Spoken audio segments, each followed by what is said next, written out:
All right, third attempt at trying to film this. Let me get my controller. Whew.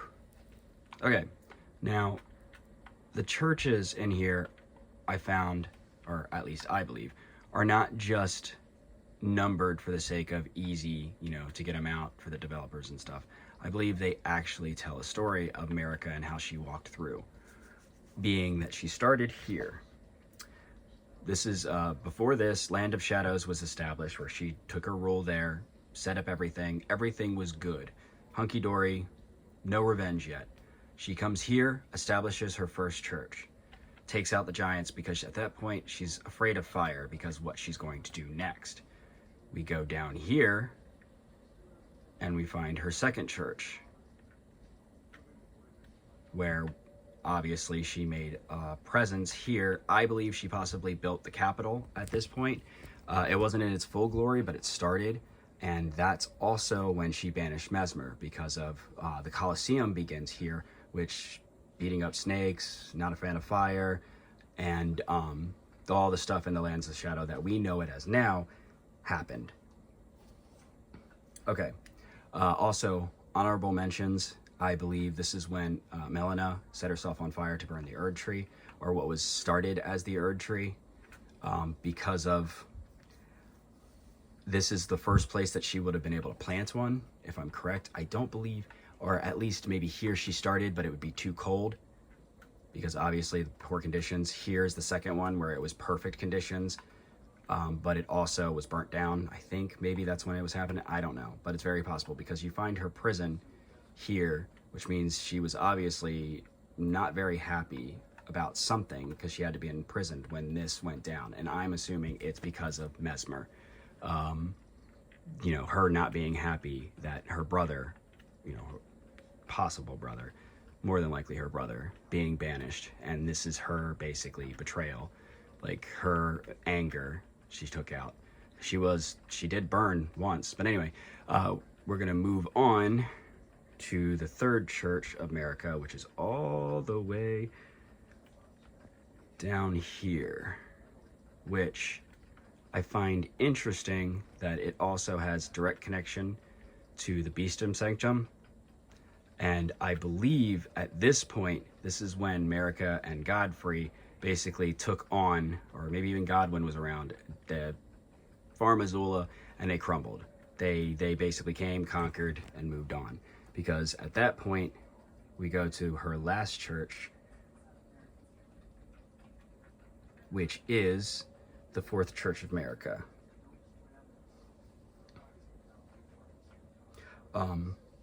And here is the last time we see her. She's reached basically the end. Sorry, I was just looking at my notes. We basically see the end, nothing more at this point from her. I also want to point out that it's interesting that Castle Moor is the castle that basically housed the quote-unquote champion that wanted revenge for the people that was, destroyed and whatever. So it's also very possible that the Shadowlands that we know it now happened here, but I don't think so. I think this is something completely different. I think this is just her rebirthing herself and reintroducing herself as Radagon, because right here is the Church of the Pilgrimage.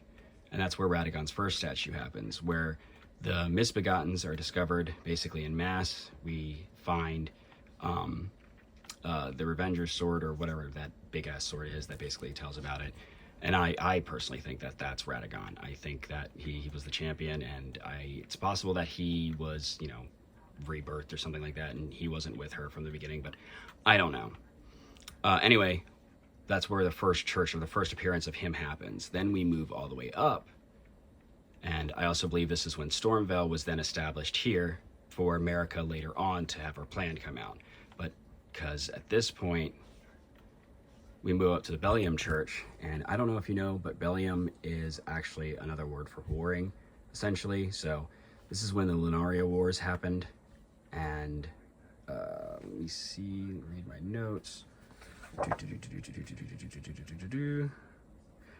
is when the Lunaria Wars happened. I can't talk, I'm sorry.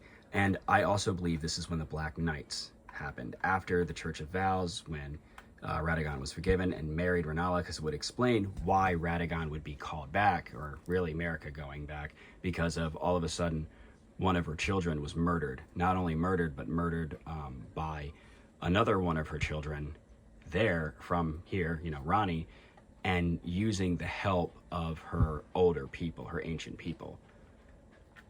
But we move on, we go all the way up here first, and finally we find the Stormcaller Church, where we actually find a statue of Radagon, which is interesting to say the least.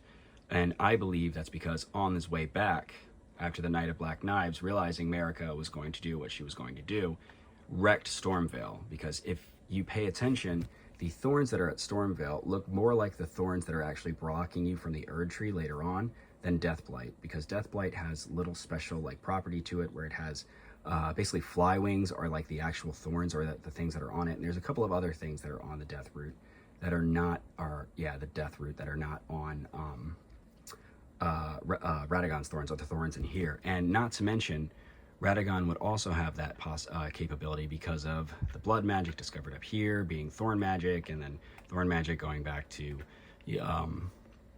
Shadowlands. So it's just something Marika could do all along. But then we have the third church, and then we come back finally to the capital, where I believe the shattering actually took place. And we get the history from that point on with Radon and Melania and all the children warring and stuff. That I don't have a clear timeline for, but I do believe this is a clear timeline for at least her start, the shadows, when Godfrey was banished, and it explains a few things, like why Radagon was called back, why Stormvale was destroyed, and especially by thorn type things, because of Radagon wanted to prevent the Tarnishes from coming back. He did not want them to, while Marika did. And I also think this is why Gideon at the end tries to prevent you, because Gideon realizes if Radagon and Marika are the same, we would never, technically we're never supposed to win, because we're always going to be at war with ourselves, which is also why I think it's very interesting that the Recusants and even the Blood Knights, or whatever you're called, whatever the other the red people are also established, because I also believe that's part of Marika and maybe even Radagon's plan, or one of the two, to basically prevent the Tarnished from going, so they keep getting stronger and stronger till eventually one of them can become an Elven Lord. Because everywhere you look, it's like two sides are trying to help you and hinder you, and they're both all powerful, but it makes sense considering they're both coming from the same source. Why Marika has the Round Table hold and has a misbegotten prisoner there to do it, because of the misbegotten would also listen to her, being that Radagon and misbegottens have some sort of kinship, yada yada, so on and so forth. Last, I want to add that for evidence of the Recusant, or not the Recusant, the Blood, the Recusants make sense, because basically, Rykard doesn't, he's not against it. But why the Blood, oh God, why can't I remember their names? Hold on, 1 second. Make it easy. The Bloody Fingers, yeah, just the Bloody people, whatever. They have a connection, believe it or not, with Marika somehow, and even Dragon Communion somehow, because of the second church, Eleonoria, showing up. I don't think that's a coincidence. I think it's a direct relation, because if you also go down here, the Rose Church is even there. So I think maybe at this point, remnants of Moog was starting, or it's very possible that this just happened afterwards. I don't know. Those are just friendly little tidbits, not really part of this. All right. Thank you very much. Any questions, or if you think I missed anything, or if you had anything to add, please just let me know. I hope you all have a wonderful day, and see you guys later.